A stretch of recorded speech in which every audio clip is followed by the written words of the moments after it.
ಸ್ನೇಹಿತರೆ, ಹಿಂದಿನ ವಿಡಿಯೋದಲ್ಲಿ ನಾವು ಒಂದು ಕೋಟ್ ಕಟ್ಟಿಂಗ್ನ ನೋಡಿದ್ವಿ. ಅದರದ್ದು ಇವತ್ತು ಮುಂದುವರೆದ ಭಾಗವಾಗಿ ನಾನು ಇವತ್ತು ನಿಮಗೆ ಪಾಕೆಟನ್ನು ಯಾವ ರೀತಿ ಸ್ಟಿಚ್ ಮಾಡ್ಕೋಬೇಕು ಅನ್ನೋದನ್ನು ತೋರಿಸ್ತೀನಿ.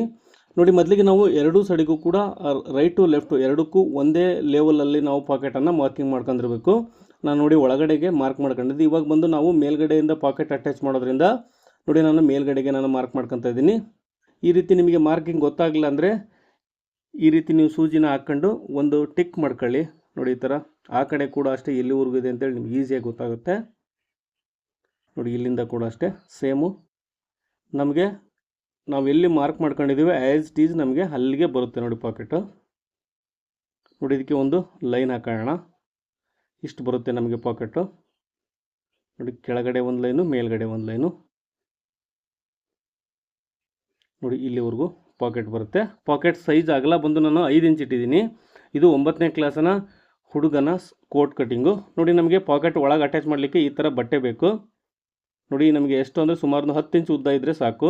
ಅಗಲ ಬಂದು ಒಂದು 6 ಇಂಚ್ ಇದ್ದರೆ ಸಾಕು. ಅಗಲ 1/2 ಇಂಚು. ಅದು ನಾವೇನು ಫೋಲ್ಡ್ ಮಾಡೋ ಅವಶ್ಯಕತೆ ಇಲ್ಲ, ನಿಮ್ಗೆ ಗೊತ್ತಾಗುತ್ತೆ. ನೋಡಿ, ಎಂಡ್ವರೆಗೂ ನೋಡಿದ್ರೆ ನಿಮಗೆ ಒಂದು ಐಡಿಯಾ ಬರುತ್ತೆ. ನಾನು ನೋಡಿದ್ದು ಸ್ಕೂಲ್ ಯೂನಿಫಾರ್ಮ್ದು ಶರ್ಟ್ ಇರುತ್ತಲ್ಲ ಮೇಲೆ ಅದರದ್ದು ಬಟ್ಟೆ ತಗೊಂಡಿದ್ದೀನಿ. ಯಾಕಂದರೆ ಅವ್ರ ಸ್ಕೂಲಲ್ಲಿ ಇದನ್ನು ಪಾಕೆಟಲ್ಲಿ ನಾವು ಕಂಪಲ್ಸರಿ ಅಟ್ಯಾಚ್ ಮಾಡಲೇಬೇಕು ಪಟ್ಟಿನ. ಹಾಗಾಗಿ ಅದನ್ನು ಆ ಸ್ಕೂಲಿಂದು ಶರ್ಟಿಂದು ಬಟ್ಟೆ ನಾನು ತಗೊಂಡಿದ್ದೀನಿ. ನೋಡಿ, ಒಂದು ಪೀಸನ್ನು ಅದಕ್ಕೆ ಅಟ್ಯಾಚ್ ಮಾಡ್ಕೊತಾ ಇದ್ದೀನಿ ಮೇಲ್ಗಡೆಯಿಂದ.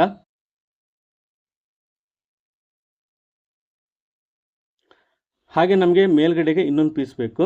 ಅದು ನಮಗೆ ಕೋಟ್ ಏನಿರುತ್ತಲ್ಲ ಆ ಬಟ್ಟೆನೇ ತಗೋಬೇಕು.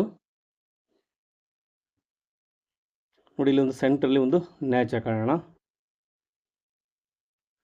ಹಾಗೆ ನೋಡಿ, ಮೇಲ್ಗಡೆಗೆ ಒಂದು 2 ಇಂಚಿನಷ್ಟು ಒಂದು ಪಟ್ಟಿ ಬೇಕು. ನಾನು ಅಂಚು ಪೀಸನ್ನು ತಗೊತೀನಿ. ನೋಡಿ, ಅಂಚು ಪೀಸ್ ಉಳಿದಿದೆ. ಅಂಚು ಪೀಸ್ ತಗೊಂಡ್ರೆ ಬೆಟರು, ಇಲ್ಲಾಂದರೂ ಕೂಡ ನಡೆಯುತ್ತೆ. ಬೇರೆ ಅಂಚು ಪೀಸ್ ಇಲ್ಲದ್ದು ಕೂಡ ನೀವು ಹಾಕ್ಬೋದು ಬಟ್ಟೆ ಅಂತ ಹೇಳಿದೆ ನಾನು. ನೋಡಿ, ನನಗೆ ಅಂಚು ಪೀಸ್ ಉಳಿತಿದೆ, ಅದನ್ನ ಕಟ್ ಮಾಡ್ಕೊತೀನಿ. ನಮಗೆ ಒಂದು 6 ಇಂಚಿನಷ್ಟು ಅಗಲ ಸಿಕ್ಕರೆ ಸಾಕು. ಹಾಗೆ ಸ್ಟ್ರೈಟಾಗಿ ಕಟ್ ಮಾಡ್ಕೊಳ್ಳಿ. ಇದನ್ನು ಕೂಡ ನಮಗೆ ಪರ್ಫೆಕ್ಟಾಗಿ ಬರುತ್ತೆ ಈ ರೀತಿ. ನೀವು ನೋಡಿ, ಇದನ್ನು ಇಟ್ಟು ಇವಾಗ ನಾವೇನು ಮಾರ್ಕ್ ಮಾಡ್ಕೊಂಡಿದ್ದೀವಿ ನೋಡಿ ಕೋಟ್ ಮೇಲೆ, ಅದ್ರ ಪ್ರಕಾರನೇ ನಾವು ಸ್ಟಿಚ್ಚನ್ನು ಬಿಟ್ಕೊಳ್ಳೋಣ. ಅಂದರೆ ನೋಡಿ, ಒಂದು 1/4 ಇಂಚಿನಷ್ಟು ನಾನು ಸ್ಟಿಚ್ ಬಿಟ್ಕೊತಾ ಇದ್ದೀನಿ. ನೋಡಿ, ಕರೆಕ್ಟಾಗಿ ನಾವು ಪಾಯಿಂಟ್ ಇಟ್ಟು ಪಾಯಿಂಟು ನಾವು ಸ್ಟಿಚ್ಚನ್ನು ಬಿಟ್ಕೋಬೇಕು. ಇದನ್ನು ಇಟ್ಟು ಇವಾಗ ಸೇಮ್ ಅದೇ ರೀತಿಯೇ ನಾವು ಕೆಳಗಡೆ ನೋಡಿ ಎಲ್ಲಿ ಸ್ಟಿಚ್ ಬಿಟ್ಟಿದ್ದೀವಿ ಅಲ್ಲಿಂದನೇ ಸ್ಟಾರ್ಟ್ ಮಾಡೋಣ. ನೋಡಿ, ಈ ಥರ ಫೋಲ್ಡ್ ಮಾಡ್ಕೊಂಡ್ರೆ ನಮಗೆ ಈಸಿಯಾಗಿ ಗೊತ್ತಾಗುತ್ತೆ ನಾವು ಎಲ್ಲಿವರೆಗೂ ಸ್ಟಿಚ್ ಬಿಟ್ಟಿದ್ದೀವಿ ಅಂತ. ನೋಡಿ, ಈ ಥರ ಇದನ್ನು ಅಷ್ಟೇ ಒಂದು 1/4 ಇಂಚ್ ನಾವು ಏನು ಮಾರ್ಕ್ ಮಾಡ್ಕೊಂಡಿದ್ದೀವಿ, ಟೋಟಲ್ 1/2 ಇಂಚು ಪಟ್ಟಿ ಬರುತ್ತೆ ಇದು.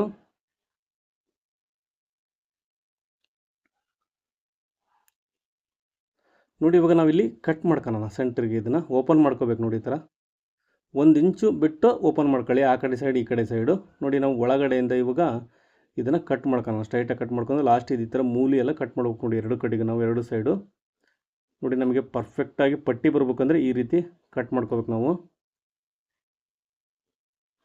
ನೋಡಿ, ಕಾರ್ನರ್ ಸೈಡಲ್ಲಿ ಈ ಥರ ಸೈಡಲ್ಲಿ ಕಟ್ ಮಾಡ್ಕೋಬೇಕು. ಕೆಳಗಡೆಯಿಂದ ಅಗಲ ಮಾಡ್ಕೊಂಡು ಕಟ್ ಮಾಡ್ಕೋಬೇಕು. ನೋಡಿ,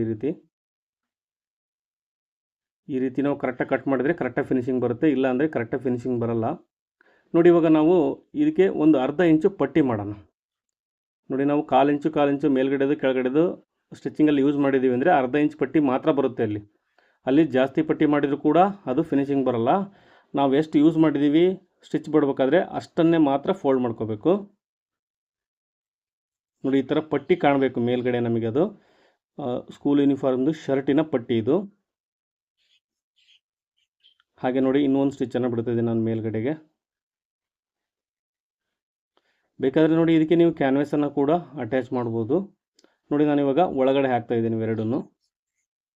ನೋಡಿ, ಮೇಲ್ಗಡೆ ಕೂಡ ಅಷ್ಟೇ, ಇದನ್ನು ಕೂಡ ಈ ರೀತಿ ಒಳಗಡೆ ಹಾಕಬೇಕು.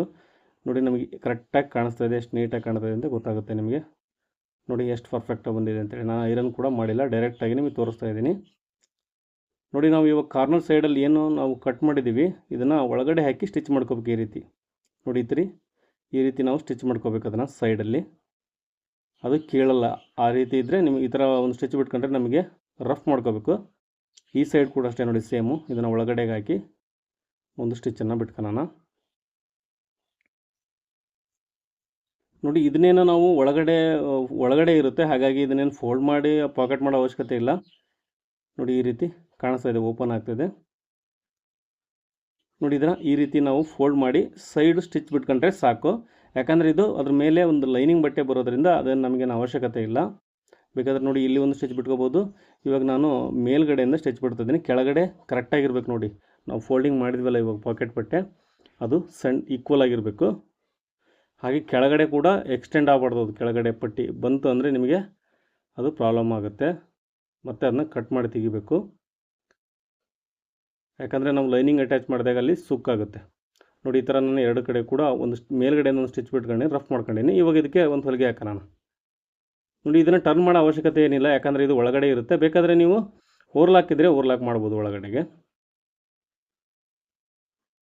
ನೋಡಿ ಇಷ್ಟೇ ಬಿಟ್ಟರೆ ಸಾಕು, ಪಾಕೆಟು ರೆಡಿ ಆಯಿತು.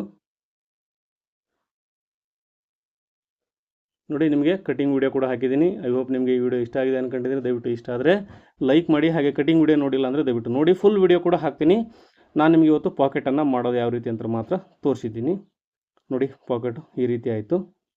ನಾವು ಇದಕ್ಕೆ ಮೇಲ್ಗಡೆಯಿಂದ ಇಟ್ಟು ಲೈನಿಂಗನ್ನು ಅಟ್ಯಾಚ್ ಮಾಡಿದರೆ ಇದು ಪಾಕೆಟು ಒಳಗಡೆ ಆಗುತ್ತೆ. ನಮಗೆ ನೋಡಿ ಸ್ಕೂಲ್ ಯೂನಿಫಾರ್ಮ್ದು ಶರ್ಟಿಂದು ಕೂಡ ಪೀಸು ಮೇಲ್ಗಡೆ ಪರ್ಫೆಕ್ಟಾಗಿ ಶೋ ಆಗುತ್ತೆ. ನೋಡಿ ಈ ರೀತಿ ಕಾಣ್ತಾ ಇದೆ.